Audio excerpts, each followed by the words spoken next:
నమస్కారం. శ్రీ చదివే నవలలను విని ఆనందిద్దాం. ఈరోజు మనం అసురుడు నవల 12వ భాగాన్ని విందాం. నా ఒళ్ళు ఆవేశంతో జలధరించింది. ఇన్నాళ్లుగా నా మనసులో రహస్యంగా పోషించుకుంటూ వస్తున్న కోరిక తీరబోతోంది. నా చిన్నారి కూతురి తల బద్దలు కొట్టి, నా భార్య మీద అత్యాచారం చేసిన దేవతల మీద పగ తీర్చుకునే సమయం వచ్చింది. ఈ క్షణం కోసమే ఇన్నాళ్లుగా ఎదురు చూశాను. నేను కూడా గొంతు చించుకొని హరహర మహాదేవ, దేవతలని హతమార్చాలి, ఇంద్రుడిని మట్టుపెట్టాలి, మహేశ్వరుడికి విజయం సిద్ధించాలి అంటూ అరిచాను. అన్ని వైపులా మొహరించిన ఉత్సాహం అసామాన్యంగా అనిపించింది. అది గంటకు పైగా కొనసాగింది. సూర్యుడు దాదాపు నడినెత్తి మీదికి వచ్చాడు. నల్లటి శరీరాలు నిగనిగలాడసాగాయి. నా ఇంద్రియాలకి వేడిమి, ఉక్కపోతతో పాటు వాసనలు కూడా స్పష్టంగా తెలియవచ్చాయి. గొంతు నొప్పి పుట్టి బాధ కలిగినా నేను అరవటం మానలేదు. ఇంకెవరైనా నా స్థానాన్ని ఆక్రమిస్తారని భయం వేసింది. ఇంతలో హఠాత్తుగా జనం వేసే గోల తగ్గిపోయింది. దయలేని సూర్యుడి కిరణాల వేడికి తట్టుకోలేక ముఖ్యులందరూ డాబా దిగి వెళ్ళిపోయారు. చల్లగా ఉన్న గదుల లోపలికి వెళ్ళిపోయారు. వెనకాల ఉన్న ఎవరో శివుడి పేరు చెప్పి మళ్ళీ నినాదాలు చేశాడు. కొందరు గుర్రాల మీద జనం మధ్యకి రావటం చూశాను. ఆ గుర్రాల దగ్గర జనం ఆతృతగా మూగారు. గుర్రాల మీద వచ్చిన భటులు ఆహారం పొట్లాలు విసిరివేస్తున్నారు. వాటిని అందుకునేందుకు కొన్ని వేల నల్లని చేతులు పైకి లేచాయి. నేను కూడా అందర్నీ తోసుకుంటూ ఆ పొట్లాలని అందుకునేందుకు పోటీ చేశాను. తీరా చూస్తే అందులో ఎప్పుడో వండిన మాంసం, అన్నం, మసాలా దట్టించిన చేపకూర ఉన్నాయి. అవన్నీ ఎండిపోయిన అరటి ఆకుల్లో చుట్టి ఉన్నాయి. నేను ఆబగా దాన్ని తినేశాను. మధ్యాహ్నం అయ్యేసరికల్లా జనం అక్కడి నుంచి వెళ్ళిపోయారు. నేలమీదంతా ఎంగిలి అరటి ఆకులు, చేపముళ్ళు, అన్నం మెతుకులు పడేసి పోయారు. సాయంకాలపు ప్రార్థనలు, ఆలయాలలో మోగే చిరుగంటలు, ఆలయాల మెట్లు ఎక్కే అందమైన అమ్మాయిల గాజుల గలగలలు కలిసి వినబడసాగాయి. అంతటా ఆనందోత్సాహాలు తాండవించాయి. అయినా ఈ అందమైన సాయంకాలం పొగమంచులా కరిగిపోతుందేమో అని నాకు భయం వేసింది. నాకు రక్తం వాసన, యుద్ధము, మృత్యువు తాలూకు నీడలు లీలగా తోచాయి. అన్నిటికన్నా ఎక్కువగా భయంకరమైన విశ్వాసఘాతం, కుట్ర, నాశనం జరగబోతున్నాయని అనిపించింది. పాపం, శాపగ్రస్తమైన మా జాతికల నిజమవకుండానే కరిగిపోతుందని అనిపించింది. నేను కాళ్ళీడ్చుకుంటూ రాజభవనం చేరుకుని చక్రవర్తిని కలుసుకునే అవకాశం ఇవ్వమని ప్రార్థించాను. నేను పిచ్చివాళ్ల గృహం నుంచి తప్పించుకు వచ్చిన వాడిని అన్నట్టు నా వైపు చూసి ఆ లావుపాటి ద్వారపాలకుడు వెంటనే నన్ను బయటికి గెంటాడు. బయట కోట చుట్టూ ఉన్న తోటలో అశోక వృక్షం కింద నిలబడి ఏ డాబా మీది నుంచో, కిటికీలో నుంచో చక్రవర్తి నన్ను చూస్తాడని, లోపలికి రమ్మంటాడని ఆశిస్తూ ఎదురు చూశాను. నేనింకా పాఠం నేర్చుకోలేదని ఈ నా ప్రవర్తన నిరూపించింది. ఆ రాత్రికి దట్టమైన ఆ వృక్షం కిందే నిద్రపోయాను. తెల్లారగట్ల వర్షం ప్రారంభమయ్యేసరికి లేచి నడుస్తూ నా గుడిసెకి వెళ్ళిపోయాను. మళ్ళీ సాయంకాలం అవగానే అదే అశోక వృక్షం కిందికి వచ్చి నిలబడి ఎదురు చూడసాగాను. రావణుడు నెమ్మదిగా పొద్దుగూకడం ప్రారంభించింది. అప్పుడే వేడినీళ్లలో ఉతికిన బట్టలా ద్వీపం వేడిగా ఉంది. నేను చాలా భయాందోళనకి గురయి ఏం జరుగుతుందో చూస్తున్నాను. యుద్ధానికి అవసరమైనవన్నీ కొన్ని వారాల నుంచి సిద్ధం చేసుకుంటున్నారు. అది నాకు ఒక తీర్థయాత్రలా అనిపించింది. నేను ఎన్నడూ నర్మదా నది దాటి ఎక్కడికి వెళ్ళలేదు. ఒక్కసారి హిమాలయాలకు వెళ్ళి 1-2 రోజులు గడిపి వచ్చాను. అంతే. ఆ ప్రయాణం అడవుల గుండా జరిగింది. చరిత్ర ప్రసిద్ధి పొందిన సరస్వతి, సింధు నదుల తీరాన నిర్మించబడిన గొప్ప నగరాలని చూడాలని కుతూహలపడ్డాను. ఆ నగరాలన్నిటినీ అసురుల నాగరికత ఉచ్ఛదశలో ఉన్న కాలంలో వాళ్ళు నిర్మించారు. వాటిలో ఎక్కువ భాగం ఇప్పుడు శిథిలమైపోయాయి. సింధు నది అలల తాకిడికి, సరస్వతి నది ఎండిపోవడం మూలాన, వరుసగా జరిగిన దాడుల కారణంగా ఆ నగరాలు మా జాతికి, నాగరికతకి అతిపెద్ద శ్మశాన వాటికలుగా మారిపోయాయి. కానీ ధనం ఎక్కడి నుంచి సమకూర్చుకుంటారు, యుద్ధతంత్రం ఏ రకంగా ఉంటుంది అనే విషయాల కన్నా నన్ను ఎక్కువ కలవరపెట్టింది నా చిట్టి తల్లికి జరిగిన అన్యాయం. ఆ పిల్లని ప్రసవించేందుకే నా భార్య చాలా యాతన అనుభవించింది. అది బతికి బట్టకడుతుందని అనుకునేందుకు మాకు ధైర్యం చాలలేదు. ఆ పసికందు చిన్ని దేహాన్ని ఏళ్ల తరబడి యుద్ధం చేయటం వల్ల మోటుగా మారిన నా చేతుల్లోకి తీసుకున్నప్పుడు నాకు చెప్పలేనంత సంతృప్తి కలిగింది. ఈ ప్రపంచమంతా నాదేననిపించింది. నా భార్య పాపని ఆడిస్తూ చేసే శబ్దాలు వింటున్నప్పుడు, పాపకి పాలు పట్టి స్నానం చేయించేప్పుడు నాకు ఇంకేమీ అక్కర్లేదని అనిపించేది. జీవితాంతం ఆ ఆనందాన్ని అనుభవిస్తూ ఉండిపోగలిగే వాడినే. కానీ ఒకరోజు అదంతా పూర్తిగా మారిపోయింది. మా నాన్న మిత్రుడినని చెప్పుకుంటూ ఒక జ్యోతిష్కుడు నా రాజభవనానికి వచ్చి నా కూతురిని చూసి, ఆ పిల్ల అసురులకి వినాశాన్ని కొని తెస్తుందని అందరి ఎదుట ప్రకటించాడు. ఆ రోజు నుంచి నా కుటుంబ సభ్యులు, సేవకులు, మంత్రులు అందరూ విచిత్రంగా ప్రవర్తించటం మొదలుపెట్టారు. నా కూతురు నా ఒళ్ళో ఉన్నా, మండోదరి దగ్గర ఉన్నా దాని పట్ల ఎంతో గౌరవంగా, ప్రేమగా ప్రవర్తించేవాళ్ళు. కానీ వాళ్ళ మనసుల్లో దాని పట్ల ఉన్న ద్వేషాన్ని, భయాన్ని నేను గ్రహించగలిగాను. అసురులకి ఎప్పుడూ మూఢనమ్మకాలు ఎక్కువే. నా కూతుర్ని భవనంలో వదిలి దండయాత్రలకు వెళ్లేందుకు నాకు భయం వేసేది. అది పుట్టి ఇంకా కొన్ని వారాలే అయింది. అసురులు ఎంతకైనా తెగించగలరు. దాన్ని చంపేస్తారేమో అని భయపడ్డాను. దాన్ని నా వెంట తీసుకువెళ్తానని మండోదరిని ఒప్పించడం చాలా కష్టం. కానీ ఏదో ఒక మార్గం చూడాలి. యుద్ధ శిబిరాల్లోకి చంటిపిల్లని తీసుకెళ్తే నవ్వుతారు. కానీ నేను రాజ్య విస్తరణలో మునిగి ఉండగా దానికి ఎవరైనా విషం పెట్టడం, కత్తితో పొడిచి చంపటం కన్నా అదే నయం. అది నా వెంట ఉంటే దాని మీద ఒక కన్ను వేసి ఉండవచ్చు. భద్రుడికి దాని రక్షణ భారాన్ని అప్పజెపితే బావుంటుందేమో. కానీ వాడిని నమ్మవచ్చా? నేను పడుకునేందుకు వెళుతుంటే మసక వెలుతుర్లో ఒక మనిషి కుంటుకుంటూ భవనం విడిచి వెళ్ళడం కనిపించింది. సన్నగా, నల్లగా ఉన్న ఆ ఆకారం నాకు పరిచయం ఉన్న వ్యక్తిదే అనిపించింది. హఠాత్తుగా మెరుపు మెరిసి ఆ ప్రాంతమంతా పగటి వెలుతుర్లో కనిపించినంత స్పష్టంగా కనిపించింది. ఆ ఆకారం భయం భయంగా పైకి చూడడం స్పష్టంగా కనబడింది. భద్రుడు. వీడికి ఎప్పటికీ మరణం ఉన్నట్టు లేదు. నాలో ఎలాంటి భావాలు రేగాయో స్పష్టంగా చెప్పలేను. ద్వేషమా? ఉపశమనమా? జాలా?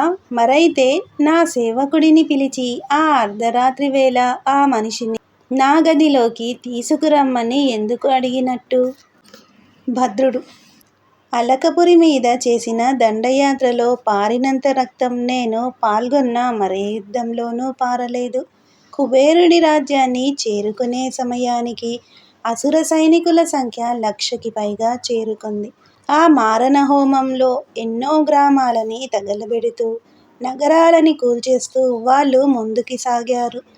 ఆసరికి 60 చిన్న రాజ్యాలు, సామంత రాజులు రావణుడి అధికారాన్ని అంగీకరిస్తూ విజేతతో చేరిపోయారు. ఎన్నో నగరాల్లో విష్ణువు విగ్రహాలని పగులగొట్టారు.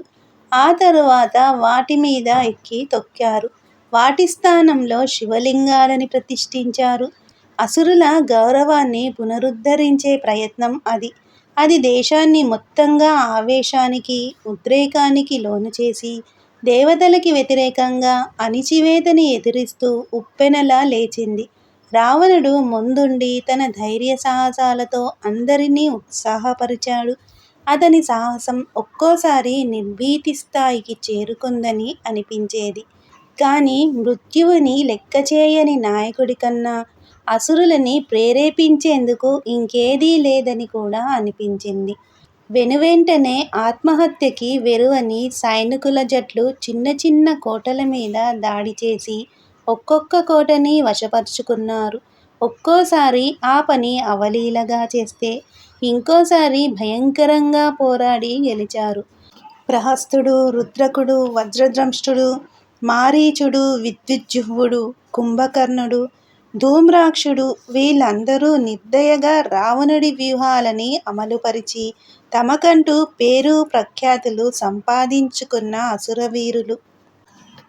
కొన్ని వేల మంది దేవతలు గాని అసురులు గాని ప్రాణాలు కోల్పోయినంత మాత్రాన నష్టమేమీ లేదు అని అనుకున్నారు వాళ్ళు. వాళ్ళకి ప్రఖ్యాతి కావాలి.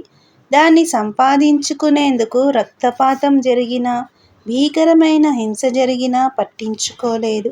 కొందరు అసుర యువకులు చనిపోవడం యుద్ధంలో భాగం, పెద్ద ప్రాముఖ్యం ఇవ్వాల్సిన విషయం కాదని అనుకున్నారు. మేము కుబేరుడి సైన్యం మీద మెరుపుదాడి చేశాం. వాళ్ళు బాగానే పోరాడారు. కానీ మేము కోటని అన్ని వైపుల నుంచి ముట్టడించాం. అంగుళం అంగుళం కదులుతూ ముందుకు పోయాం. తూర్పున సూర్యుడి మొదటి కిరణాలు ప్రసరించే వేళకి కుబేరుడి సైనికులు చాలామంది ప్రాణాలు కోల్పోయారు. మిగతా వాళ్ళు ప్రాణాలు అరచేతిలో పెట్టుకుని పారిపోయారు. కుబేరుడి గది దగ్గరికి చేరుకునేసరికి అది తగలబడుతోంది. రాజు చనిపోయాడనుకుని హర్షధ్వానాలు చేశాం. కానీ ప్రహస్తుడు ఆ స్థలాన్ని బాగా పరీక్షించిన తరువాత అది కేవలం మమ్మల్ని మోసం చేసేందుకే అని, రాజు పారిపోయాడని అన్నాడు. ఆ తరువాత ఆ పక్క గదిలోంచి అడవిలోకి వెళ్ళే ఒక రహస్య మార్గం కనిపించింది. కానీ అప్పటికే మేము ఆలస్యం చేశాం. కుబేరుడు తప్పించుకున్నాడు.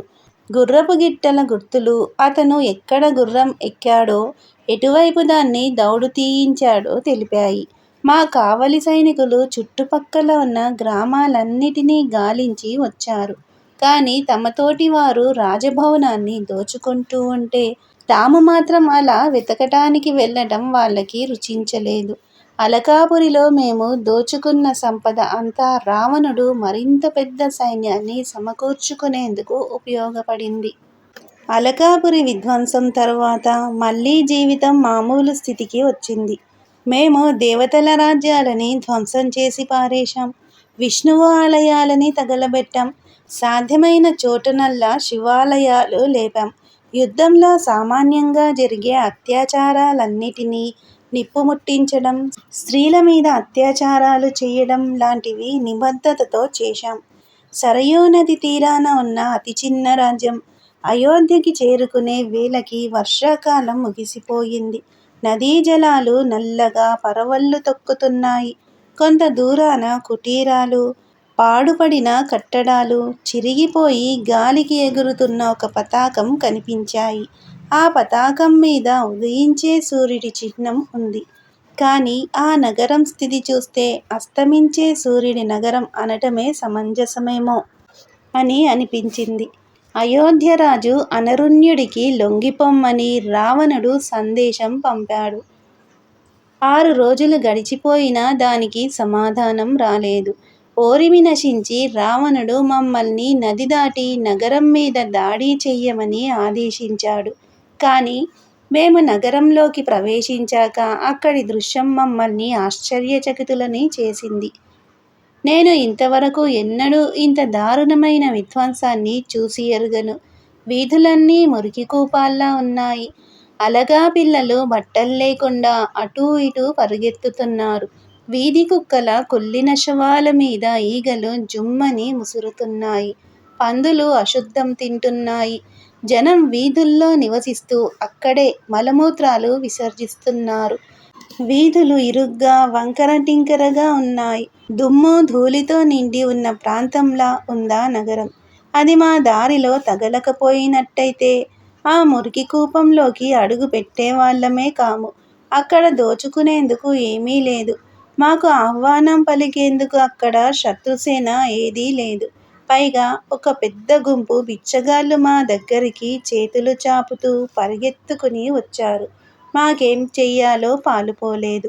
చిల్లర నాణాలు ఉన్నాయేమోనని దుస్తుల్లో దాచుకున్న సంచులలో వెతికాం. లంకలోనూ అలకాపురిలోనూ వైభవంగా ఉన్న రాజభవనాలని చూసిన తరువాత శిథిలావస్థలో ఉన్న ఆ రాజభవనాన్ని చూసి దిగ్భ్రాంతికి గురి అయ్యాము. మా పాదరక్షల కింద నేల కుంగిపోసాగింది. స్తంభాలకి చెదలు పట్టాయి. ద్వారాలకి ఉన్న తెరలు దుమ్ము కొట్టుకొని ఉన్నాయి. పైకప్పు నిండా రంధ్రాలు పడ్డాయి. ఒక వృద్ధుడు విష్ణువు విగ్రహం ముందు పద్మాసనం వేసుకుని కూర్చుని ఉన్నాడు. ఏవో మంత్రాలు సన్నగా వల్లిస్తున్నాడు. రావణుడు కాసేపు వేచి చూసి ఆయన భుజం తట్టాడు. కొన్ని క్షణాలు ఆయన దగ్గర్నుంచి ఎటువంటి స్పందన రాలేదు. తర్వాత ఆయన నెమ్మదిగా వెనక్కి తిరిగి తడబడుతూ లేచి నిలబడ్డాడు. ఆ వృద్ధ మహారాజుకి రావణుడు తన చేయి అందించి సాయం చెయ్యబోయాడు. కాని ఆయన ఆ చేతిని విదిలించి అంత వయస్సు పైబడిన దృఢమైన గొంతుతో, అస్పృశ్యుడా, శూద్రుడా, నన్ను తాకి అపవిత్రం చెయ్యకు అని అరిచాడు. మేము నిర్ఘాంతపోయాం. ఒక శక్తివంతుడైన రాజు, ప్రపంచంలో సగభాగాన్ని స్వాధీనం చేసుకున్నవాడు, క్షీణించిపోయినట్టు కనిపిస్తున్న ఒక వృద్ధుడి ముందు నిలబడ్డాడు. విధ్వంసానికి గురైన తన చిన్న ఊరికి తను రాజునని ఆ వృద్ధుడు ఏమాత్రం జంకు గొంకు లేకుండా చెప్పుకుంటున్నాడు. భయంతో ముడుచుకుపోకుండా ఆయన రావణుడు తనని తాకితే తాను అపవిత్రం అయిపోతానని అంటున్నాడు. నేను నా రాజువైపు కన్నార్పకుండా చూశాను. ఒక్క క్షణం నా రాజు వెనక్కి తగ్గాడు. ఆయన గొణుగుతో ఏదో అన్నాడు.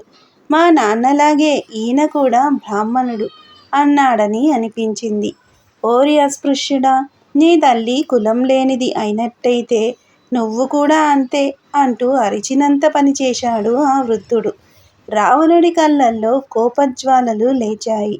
ఆ వృద్ధుడి గొంతు పట్టుకుని కత్తిమనని మెడమీద ఆనించాడు. ఎదురు తిరిగి పోరాడలేని వృద్ధుడివి చంపటం నాకు ఇష్టం లేదు.